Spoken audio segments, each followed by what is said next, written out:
প্রতিটা ম্যাচ, প্রতিটা মুহূর্ত, জয়ের উল্লাস, হারের নীরবতা, মাঠের খেলা, টেবিলের খেলা, আবেগ, অ্যাকশন আর বিশ্লেষণ। খেলা যেমন, খবরটাও ঠিক তেমন গরমাগরম। Welcome to Star Play. সাথে আছি আমি ডায়না জারিন। শুরুতেই শিরোনাম। রবিবার পাকিস্তানের বিপক্ষে সিরিজ ডিসাইডার, জিতলে ওয়েস্ট ইন্ডিজকে টেক্কা দিয়ে র্যাঙ্কিংয়ের 9-এ উঠবে বাংলাদেশ। সাইফের জায়গায় সৌম্য, তাসকিনের জায়গায় শরীফুল। সিরিজ নির্ধারণীতে টাইগার স্কোয়াডে 2 পরিবর্তন নিশ্চিত। ওয়ানডেতেও টানা ব্যর্থ টিম টাইগার্স, সবশেষ 11 ওয়ানডের 9 ম্যাচেই খেলতে পারেনি 50 ওভার।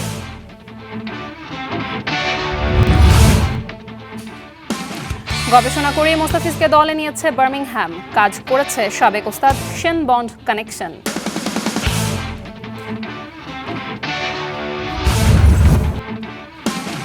লা লিগায় রিয়ালের টাইটেল রেসে টিকে থাকার লড়াই, প্রতিপক্ষ পুচকে এলচে শেষ 5 ম্যাচে জেতেনি একটিও।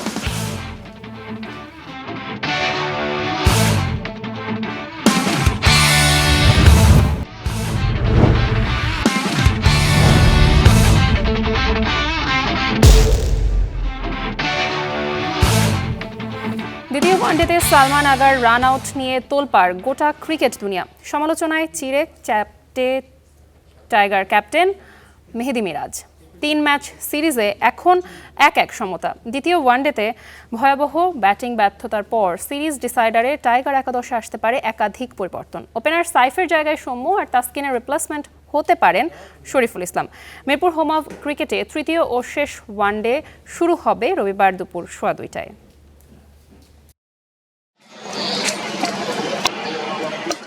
শনিবার নিস্তব্ধ মিরপুরে হঠাৎ করে ব্যস্ততা। 4 coach Salauddin, Mohammad Ashraful, Shaun Tait আর মুশতাক আহমেদের সঙ্গে কেবলই নাজমুল হোসেন শান্ত। যোগ দিলেন আরেক কোচ সোহেল ইসলামও। দলে শান্তর জায়গা পোক্ত, তবে ব্যাটে যে রান খরা। 50-র দেখা নেই, 11 ইনিংস হলো। ঐচ্ছিক অনুশীলনে তাই শান্তর সিরিয়াসনেস। অবশ্য দলের বাকি সদস্যরা ছিলেন বিশ্রামে, কেউ কেউ নিয়েছেন একদিনের ছুটিও। পাকিস্তানের বিপক্ষে দ্বিতীয় ওয়ানডেতে অমন ব্যাটিং ম্যানেজমেন্টের কপালে তাই চিন্তার ভাঁজ। চিন্তা বাড়ছে ওপেনার সাইফ হাসানকে নিয়েও। এ ম্যাচে তাই পরিবর্তনের আভাস, সুযোগ মিলতে পারে সৌম্য সরকারের।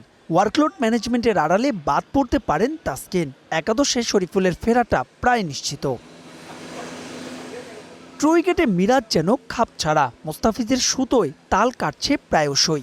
ব্যাটিং দুশ্চিন্তার ঘোর টোপে বন্দি দল। পুরো 50 ওভারে 22 গজের টিকে থাকাই যে এখন বড় চ্যালেঞ্জ।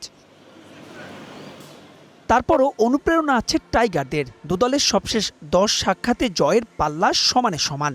আর এ ম্যাচ জিতলে সিরিজের পাশাপাশি ক্যারিবিয়ানদের টপকে টাইগাররা উঠে যাবে র্যাঙ্কিংয়ে 9 নম্বরে।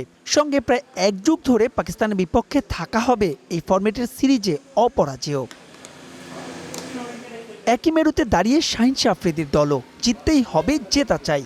সালমান আগার ইস্যুর পর দ্বিতীয় ওয়ানডেটাকে যেন পার্সোনালি নিয়েছিল গোটা দল। তবে হুসেইন তালহাতের ইনজুরিতে পরিকল্পনায় কিছুটা হলেও রদবদল আসছে তাদের। টানা ম্যাচ থাকায় সিরিজ ডিসাইডার ম্যাচের আগে বিশ্রামে ছিল তারাও। এখন পর্যন্ত ওয়ানডেতে বাংলাদেশ আর পাকিস্তান মুখোমুখি হয়েছে 41 বার, যেখানে পাকিস্তানের 35 জয়ের বিপরীতে 6 ম্যাচ জিতেছে টাইগাররা। এবার বাংলাদেশের লাকি 7-এর অপেক্ষা। মাহবুব রিমন, স্টার নিউজ, ঢাকা। সিরিজের প্রথম 2 ম্যাচে রান করতে পারেননি ওপেনার সাইফ হাসান। আউটের ধরন নিয়েও আছে সমালোচনা। তাই শেষ ম্যাচে সাইফের জায়গায় টাইগার স্কোয়াডে জায়গা পাচ্ছেন সৌম্য সরকার। 2015 সালে পাকিস্তানের বিপক্ষে ওয়ানডে সিরিজে ব্যাট হারতে সেরা ছিলেন tiger cap Soumya. Recent one day ফর্মটাও খারাপ না। চোটের কারণে দল থেকে বাদ পড়া এই টপ অর্ডার হতে পারেন সিরিজ নির্ধারণী ম্যাচের গেম চেঞ্জার। আরও জানাচ্ছেন কেএম সনি। 15 মার্চ পাকদের বিপক্ষে টাইগারদের সিরিজ নির্ধারণী লড়াই। গেল 2 ম্যাচে কেউ কাউকে ছেড়ে কথা বলেনি। প্রথম ওডিআইয়ে পাকিস্তানকে 114 রানে অল আউট করে বাংলাদেশের জয়। দ্বিতীয় ম্যাচে ঠিক তার উল্টো। এবার 114 রানেই অল আউট হয়ে মিরাজদের হার। যেন শাহিনরাও ছেড়ে দেবার পাত্র নয়। শেষ ম্যাচটা তাই অলিখিত ফাইনাল। বাংলাদেশের জন্য জয়টা বোধহয় একটু বেশি গুরুত্বপূর্ণ। একে তো সিরিজ জয়, তার ওপর জিতলে থাকছে র্যাঙ্কিংয়ে এক ধাপ উন্নতি করার সুযোগ। এমন চান্স মিস করতে চাইবেন না মিরাজ বাহিনী, কারণ 2027 ওয়ানডে বিশ্বকাপে সরাসরি খেলতে হলে র্যাঙ্কিংয়ে উন্নতি করার বিকল্প নেই। চিন্তার বিষয়, ধারাবাহিকভাবে পারফর্ম করতে পারছেন না প্লেয়াররা। প্রথম ম্যাচে আগুন ঝরা বোলিং করা নাহিদ রানা কিংবা ব্যাট হাতে ঝড় তোলা তানজিদ তামিম কেউই আলো কাটতে পারেননি দ্বিতীয় ম্যাচে। তাহলে কিভাবে জিতবে বাংলাদেশ? কারা হবে গেম চেঞ্জার? গেম চেঞ্জার পেতে প্ল্যানেও চেঞ্জ আনতে পারেন কোচ, একাদশে আনতে পারেন পরিবর্তন। রান খরায় ভুগতে থাকা সাইফকে বসিয়ে সৌম্য সরকারকে খেলানোর সম্ভাবনাও প্রবল। অতীত রেকর্ড বলছে পাকিস্তানের বিপক্ষে কতটা সফল সৌম্য। 2015 সালে পাকদের বিপক্ষে সবশেষ ওডিআই সিরিজে পাকিস্তানকে বাংলা ওয়াশ করেছিল টাইগাররা। সেই সিরিজের অন্যতম সেরা পারফর্মার ছিলেন সৌম্য সরকার। 54.66 এভারেজে 3 ম্যাচে করেছিলেন 164 রান। শেষ ম্যাচে অপরাজিত 127 রানের ইনিংস খেলে হয়েছিলেন player of the match. Recent অতীতেও হেসেছে সৌম্যের ব্যাট। শেষ 5 ওয়ানডেতে 42-এর উপরে এভারেজে করেছেন 213 রান। আছে 73 এবং 91 রানের একটি করে ইনিংস। দল থেকে বাদ পড়েছিলেন ইনজুরির কারণে, আবার সুযোগ পেলে হতে পারেন গেম চেঞ্জার। বোলিং অ্যাটাকে তাসকিনের জায়গায় ফিরতে পারেন শরীফুল ইসলাম। নতুন বলে তার ইনসুইং সবসময় ডানহাতি ব্যাটারদের আতঙ্কের কারণ। সবশেষ বিপিএলে 12 ম্যাচে 26 উইকেট নিয়ে হয়েছিলেন সর্বোচ্চ উইকেট শিকারী। শেষ ওয়ানডেতে সুযোগ পেলে হতে পারেন গেম চেঞ্জার। জয়ের জন্য বোলিং কিংবা ব্যাটিংয়ের শুরুটা বেশ গুরুত্বপূর্ণ। সৌম্য এবং শরীফুলের কাঁধেই থাকতে পারে শুরুটা রাঙানোর দায়িত্ব। KM Sony, star news. One day নাকি টাইগারদের প্রিয় ফরম্যাট, একথা এখন মানতে নারাজ অনেক ক্রিকেট পণ্ডিত। মিরাজদের বিপক্ষে দাঁড়াচ্ছে পরিসংখ্যান। ব্যাট হাতে টানা ব্যর্থ শান্ত, সাইফ, মিরাজরা। সবশেষ 11 ওয়ানডের 9টাতেই পুরো 50 ওভার ব্যাট করতে পারেনি টিম বাংলাদেশ। আর শেষ 22 ওয়ানডেতে জয় মাত্র 7 ম্যাচে।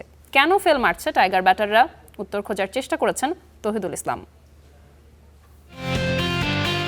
একটা সময় ওয়ানডে ফরম্যাট ছিল বাংলাদেশের সবচেয়ে প্রিয়। Team combination, batting line up সব মিলিয়ে যিনি মাঠে নামতেন তিনিই যেন থাকতেন সেরা ছন্দে। 2015 বিশ্বকাপ থেকে শুরু করে 2019 বিশ্বকাপের আগ পর্যন্ত 4 বছর বাংলাদেশ ছিল সোনালী সময়ে। কোভিড পরবর্তী সময়েও নিয়মিত সিরিজ জিতত টাইগাররা। তবে হুট করে যেন নিজেদের প্রিয় ফরম্যাটটাই এখন মাথা ব্যথার কারণ। 2024 সালের মার্চ থেকে এখন পর্যন্ত মোট 22টা ওয়ানডে খেলেছে টাইগাররা, যেখানে মোটে 7টা ম্যাচ জিতেছে টিম বাংলাদেশ, হেরেছে 15টাতেই। কেন এই দৈন্যতা? এই সময়টাতে তো আমূলে বদলে গেছে বাংলাদেশের বোলিং ইউনিট। বিশ্বের অন্যতম সেরা পেস লাইনআপগুলোর হিসেব আসলে টাইগারদের নামও আসে। মুস্তাফিজ, তাসকিন, ইবাদতদের সাথে যুক্ত হয়েছেন তানজিম সাকিব, হাসান মাহমুদ, শরীফুল, নাহিদ রানাদের মতো ইয়াংস্টাররা। কিন্তু বোলিং ইউনিটের এই উত্থানের সময় বিপরীত পথেই হেঁটেছে ব্যাটিং ইউনিট। 9টা ম্যাচেই, বিশেষ করে আফগানিস্তান সিরিজে ভঙ্গুর ব্যাটিং লাইন আপ নিয়ে উঠেছিল সমালোচনার ঝড়। 3 ম্যাচ সিরিজের একটাতেও পুরো 50 ওভার ব্যাট করতে পারেনি টাইগাররা। দ্বিতীয় ম্যাচে বোলাররা আফগানদের 190 রানে গুটিয়ে দিলেও বাংলাদেশ অল আউট হয় মোটে 109 রানে। তৃতীয় ম্যাচে অবস্থা ছিল আরও করুণ। আফগানিস্তানের দেয়া 294 রানের লক্ষ্য তাড়া করতে নেমে মাত্র 93 রানে গুটিয়ে যায় team Tigers. Opener Saif Hasan tiger জার্সিতে খেলেছেন মোটে 8টা ম্যাচ। তবে সবশেষ 5 ম্যাচে একটি 80 রানের ইনিংস থাকলেও বাকি 4 ম্যাচে তার স্কোর 3, 6, 4 ও 12 রান। প্রথম ম্যাচে পাকিস্তানের বিপক্ষে 67 রানের ইনিংস খেলে ম্যাচ জিতিয়েছেন নিয়মিত ওপেনার তানজিদ তামিম। তবে তার আগের 4 ইনিংসে পেরোতে পারেননি 20 রানের কোটা। আর সবশেষ ম্যাচে তার ব্যাটে এসেছে মোটে 1 রান। দলের আরেক নিয়মিত মুখ নাজমুল হোসেন শান্ত সবশেষ 50 করেছিলেন 11 ইনিংস আগে, গেল বছরের ফেব্রুয়ারিতে। সবশেষ পাকিস্তান ম্যাচে মেরেছেন ডাক। আরও করুন লিটনের অবস্থা। চলতি সিরিজের দ্বিতীয় ম্যাচে তার ব্যাটে রান আসলেও 16 ম্যাচ আগে সবশেষ অর্ধশতকের দেখা পেয়েছিলেন তিনি। সময়ের হিসেবে তা 2 বছর 5 মাস আগে। আর এই 16 ম্যাচে 10-এর নিচে আউট হয়েছেন 10 বার, তার মাঝে আবার ডাক মেরেছেন 4টা। দলের টপ অর্ডারদের এই দৈন্যতাই বলে দেয় টাইগারদের বর্তমান ওয়ানডে ফরম্যাটে ভরাডুবির মূল কারণ কোনটা। ব্যাটাররা ধারাবাহিক হতে না পারলে সরাসরি ওয়ানডে বিশ্বকাপ খেলার পথটা আরও কঠিন হয়ে পড়বে বাংলাদেশের। তৌহিদুল ইসলাম, স্টার নিউজ। 3 ম্যাচ সিরিজের দ্বিতীয় ওয়ানডেতে পাকিস্তানের কাছে নাস্তানাবুদ হয়ে র্যাঙ্কিংয়ে এক ধাপ নিচে নেমে গেছে টিম টাইগার্স। তবে সিরিজ ডিসাইডারে সালমান আগার দলকে হারাতে পারলে আবার ওয়ানডে র্যাঙ্কিংয়ে 9 নম্বর স্পটে ফিরতে পারে বাংলাদেশ। 2-1 সিরিজ বাগাতে পারলে 79 রেটিং পয়েন্ট নিয়ে আবার ওয়েস্ট ইন্ডিজকে টপকে যাবে মিরাজরা। বিস্তারিত জানাচ্ছেন ইয়াসির আরাফাত সবুজ। পাকিস্তানের বিপক্ষে 3 ম্যাচ ওয়ানডে সিরিজের প্রথম ম্যাচ জিতে র্যাঙ্কিংয়ে উন্নতি হয়েছিল বাংলাদেশের। 76 থেকে 78 পয়েন্ট নিয়ে ওয়েস্ট ইন্ডিজকে পেছনে ফেলে উঠে এসেছিল 9 নম্বরে। তবে সিরিজের দ্বিতীয় ওয়ানডেতে বড় ব্যবধানে হেরে আবারও দুঃসংবাদ টাইগারদের জন্য। ফিরে গেছে আগের অবস্থানেই, রেটিং কমে হয়েছে 77, টেবিলে অবস্থান 10 নম্বরে। তবে বাংলাদেশের হাতে এখনও সুযোগ আছে রেটিং বাড়িয়ে নেয়ার। সিরিজের শেষ ওডিআইতে 15 মার্চ পাকিস্তানের মুখোমুখি হবে বাংলাদেশ। এই ম্যাচ জিতলে রেটিং হবে 79। 2-1 ব্যবধানে সিরিজ জয়ের পাশাপাশি বাংলাদেশ উঠে আসবে তালিকার 9 নম্বরে, যার মধ্যে আয়োজক সাউথ আফ্রিকা ও জিম্বাবুয়ে আগেই জায়গা নিশ্চিত করেছে। বাকি 8 দল অংশ নেবে র্যাঙ্কিংয়ের ভিত্তিতে। তাই সরাসরি বিশ্বকাপ খেলতে হলে বাংলাদেশকে 2027 সালের 31 মার্চ পর্যন্ত থাকতে হবে টেবিলের 9 নম্বরের মধ্যে। কারণ শীর্ষ 8 এর ভেতরে থাকা সাউথ আফ্রিকা আয়োজক দেশ হিসেবে নিশ্চিত করেছে জায়গা। বাংলাদেশের হাতে এখনও 1 বছর সময় আছে। পাকিস্তান সিরিজের পর আরও অনেক ওডিআই ম্যাচ খেলবে টাইগাররা। সেই ম্যাচগুলোতেই নির্ধারণ হবে বাংলাদেশের 2027 বিশ্বকাপের ভবিষ্যৎ। ইয়াসির আরাফাত সবুজ, স্টার নিউজ।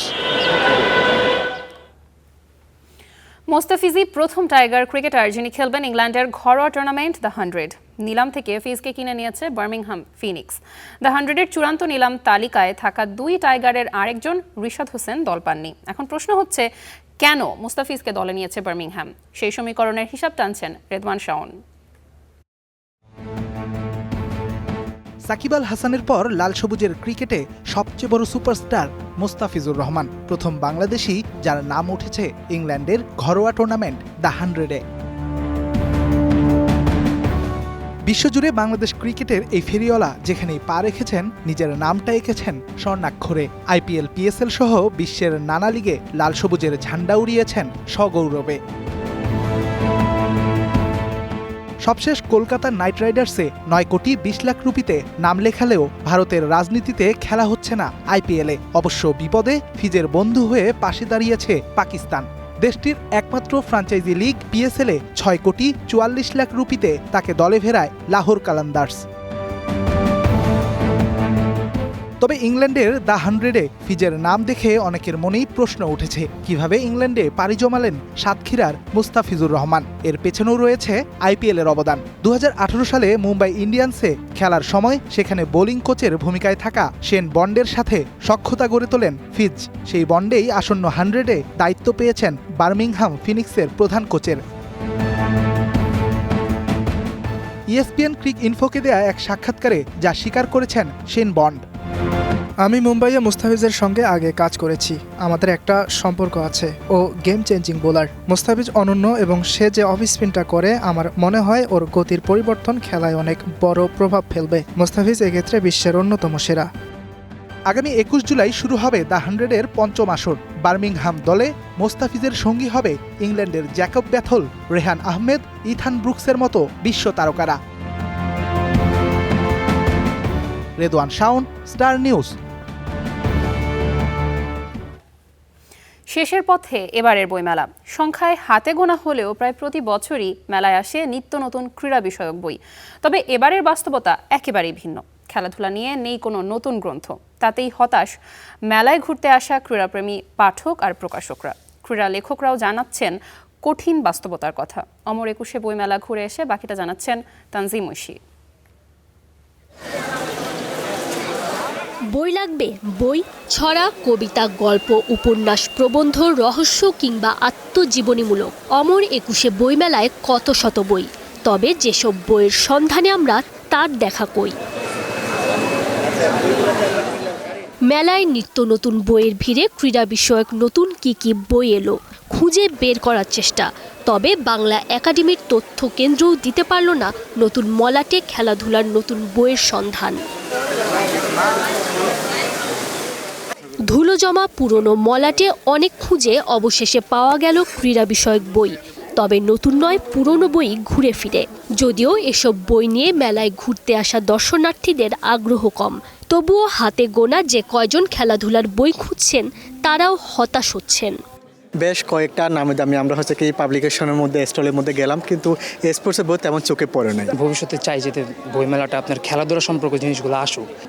কিন্তু 578টা স্টল নিয়ে সাজানো এবারের মেলায় খেলা নিয়ে নতুন বইয়ের এত আকাল কেন? আমাদের কিন্তু এবারও মনে করেন যে আমি বললাম যে 200-র মতো বই প্রকাশ হওয়ার কথা, এখন 80টার মতো বই প্রকাশ হয়েছে। এর মধ্যে আমরা কোনো খেলাধুলার উপরে কোনো পাণ্ডুলিপি পাই না। আমাদের যারা লিজেন্ডারি আছে, যারা অনেককে আমাদের আইডল মনে করে আমাদের দেশের মানুষ, তাদেরকে নিয়ে বই প্রকাশ করা উচিত, কারণ তাদেরকে দেখে অনেক মানুষ শিখবেন, অনেক কিছু ভালো জিনিসগুলো শিখবেন। রোজার মাসে সীমিত আকারে বইমেলা, তার উপরে ক্রীড়া বিষয়ক বই সম্পর্কে পাঠকদের চাহিদা কমে যাওয়া। খেলাধুলা নিয়ে যারা নিয়মিত লেখেন, নতুন বই প্রকাশে সেসব ক্রীড়া লেখকদের আগ্রহও কি কমে যাচ্ছে? কমলেও তার আসল কারণ কি? ক্রীড়া লেখক ও জ্যেষ্ঠ ক্রীড়া সাংবাদিক শামীম চৌধুরী তুলে ধরলেন বাস্তবতা।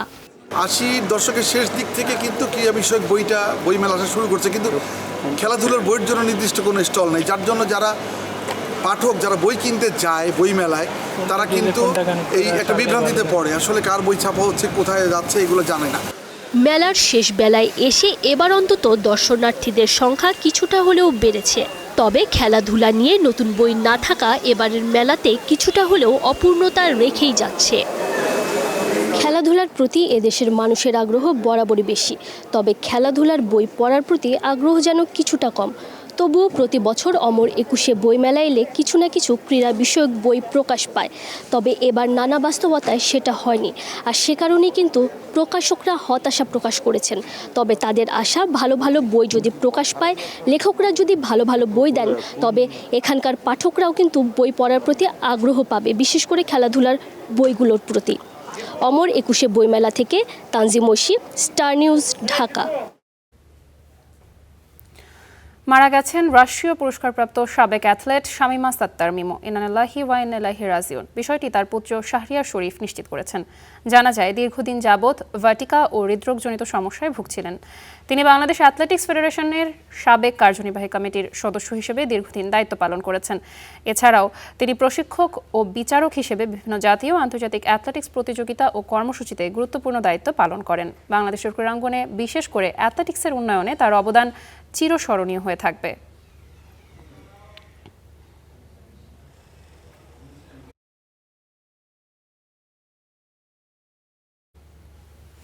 বিশ্ব ফুটবলের দুই চ্যাম্পিয়নের মহাযুদ্ধ, আর্জেন্টিনা আর স্পেন, নাকি মেসি আর ইয়ামাল? ফুটবল ফ্যানদের বহুল প্রতীক্ষিত ফিনালিসিমা। তবে ম্যাচের এক্সাইটমেন্টের পাশাপাশি এবারের ফিনালিসিমার ভেন্যু নিয়েও তৈরি হয়েছে নতুন নাটকীয়তা। বিশ্ব ফুটবলের দুই চ্যাম্পিয়নের লড়াই ঘিরে উত্তেজনা এখন তুঙ্গে। একদিকে বিশ্বকাপ জয়ী আর্জেন্টিনা, অন্যদিকে ইউরোপ সেরা স্পেন। আর এই ম্যাচে মুখোমুখি হওয়ার কথা আর্জেন্টাইন মহাতারকা লিওনেল মেসি ও স্পেনের তরুণ সেন্সেশন লামিন ইয়ামালের। তাই বহুল প্রতীক্ষিত ফিনালিসিমা ঘিরে ফুটবল প্রেমীদের আগ্রহের শেষ নেই। তবে 2026 সালের এই বড় ম্যাচটির ভেন্যু নিয়ে নতুন করে অনিশ্চয়তা দেখা দিয়েছে। মধ্যপ্রাচ্যের বর্তমান পরিস্থিতি অস্থিতিশীল হওয়ায় কাতারে ম্যাচ আয়োজনের পরিকল্পনা বাতিল করা হয়েছে। এটা এখন প্রায় নিশ্চিত। কিন্তু তার বদলে কোথায় হবে ম্যাচটা, সে বিষয়ে এখনও চূড়ান্ত সিদ্ধান্তে পৌঁছাতে পারেনি উয়েফা ও কনমেবল।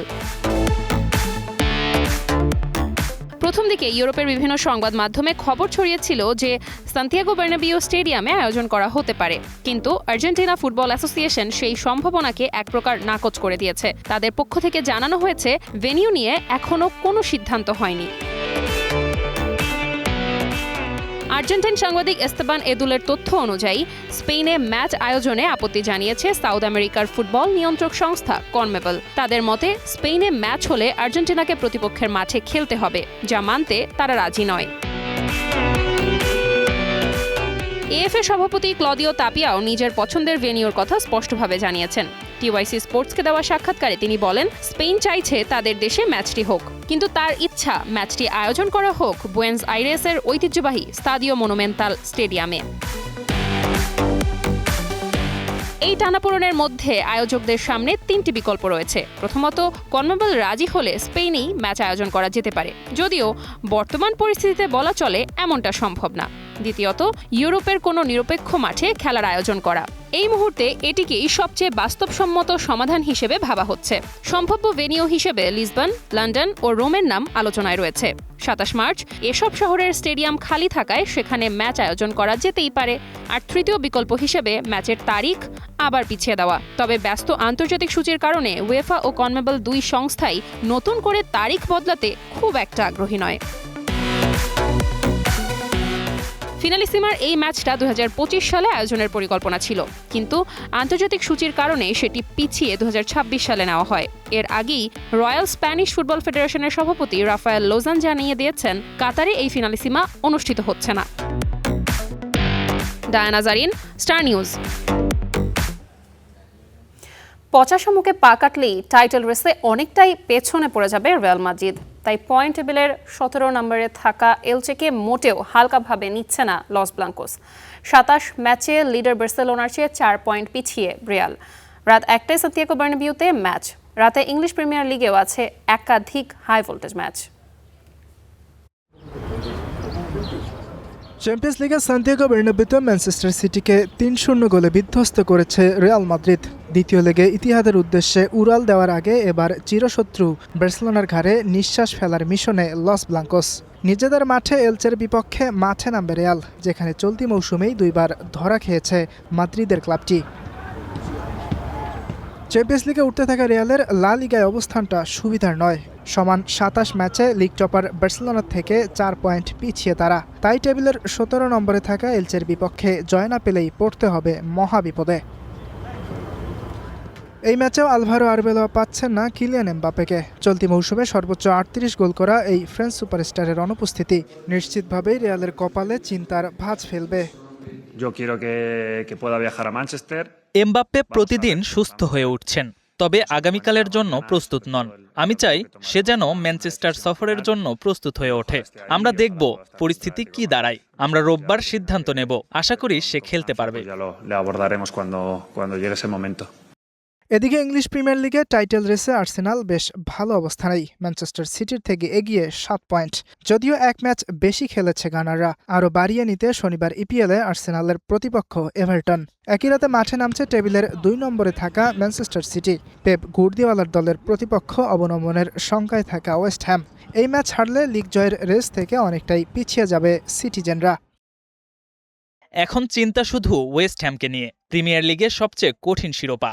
আমরা এখনও লড়াইয়ে, তবে যদি আমরা এই ম্যাচে পয়েন্ট হারাই তাহলে লড়াই শেষ হয়ে যাবে। প্রিমিয়ার লিগে আছে আরও একাধিক ম্যাচ। চেলসির মাঠে খেলতে নামবে নিউক্যাসল ইউনাইটেড। ম্যানচেস্টার ইউনাইটেডের ঘরের প্রতিপক্ষ অ্যাস্টন ভিলা। লিভারপুল খেলবে টটেনহ্যামের বিপক্ষে। ইয়াসির আরাফাত সবুজ, স্টার নিউজ। দর্শক, খেলাও থামবে না খবরও কিন্তু সময় বলছে আজকে এখন থামতে হবে আমাদের, কিন্তু আমরা ফিরবো আগামীকাল আবারও ঠিক রাত 10টায়। Till then stay with Star play.